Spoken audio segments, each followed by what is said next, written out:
All right, I have another book here about trees.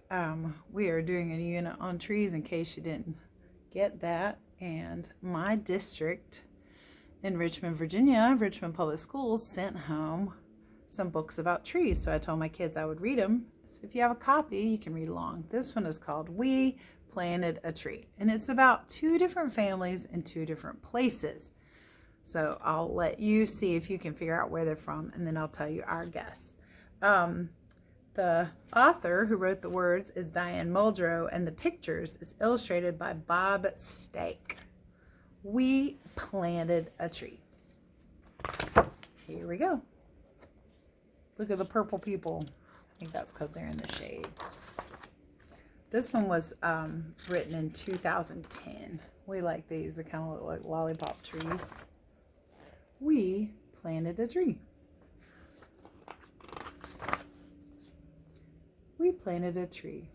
Where did you think this gives you a clue?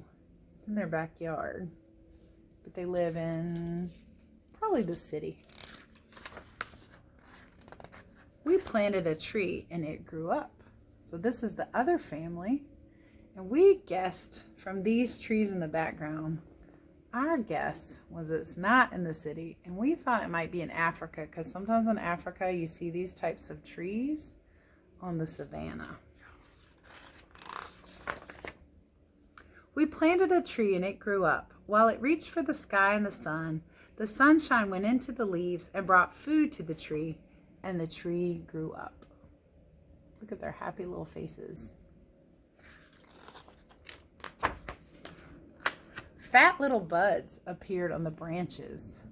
We thought this might be an Asian garden because of that. Everywhere it was pink, and we were dizzy with springtime. Oops, I forgot to read this page. Let me go back and do that. The sunshine went into the buds, and soon they burst open. Everywhere it was pink, and we were dizzy with springtime. I can't wait. It's been feeling like spring now. I'm ready. The sun kept shining. The pink blossoms dropped off, but soon there were green leaves, green, shiny leaves, which had food inside for the tree. Green, shiny leaves, which cooled us, which kept the earth cool. We planted a tree, and it grew up and gave us a shady place. Good place to read a book. The tree's leaves helped clean the air, and we breathed better. We've been talking about past and present, so we thought they still have horse and carriage rides, and there's modern things. So I think this is a book from the present. The tree fed us apples and oranges and lemons. And not listed here, chocolate, which is very important.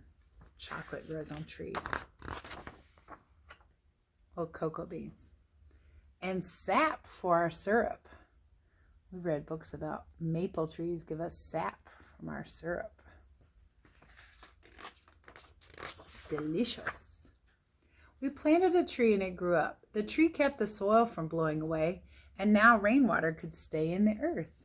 The soil became healthier because the tree was there. So we planted. We planted butternut squash and beans, corn and onions and cabbage in the healthy soil and the rich, dark earth. Probably all those leaves from the tree when they came down and composted made the dirt better too. Like the little goat in the garden. And we could grow our own food, and we ate better. Vegetables. So healthy. That goat's like, can I have the leftovers? And it dropped acorns that fed the squirrels in winter. And birds came, and other animals came too, to live with the tree. We've been talking about what depends on trees. Well, squirrels and birds, right? Or maybe even a raccoon. And people for air, for oxygen.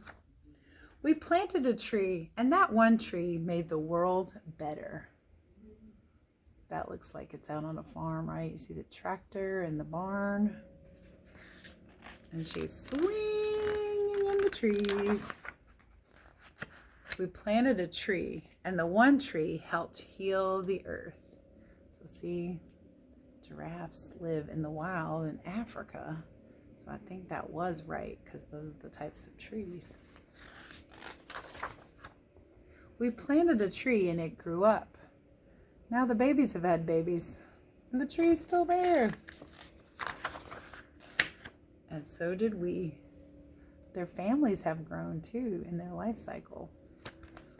I hope you enjoyed that. And thanks for learning with Miss Roseberry.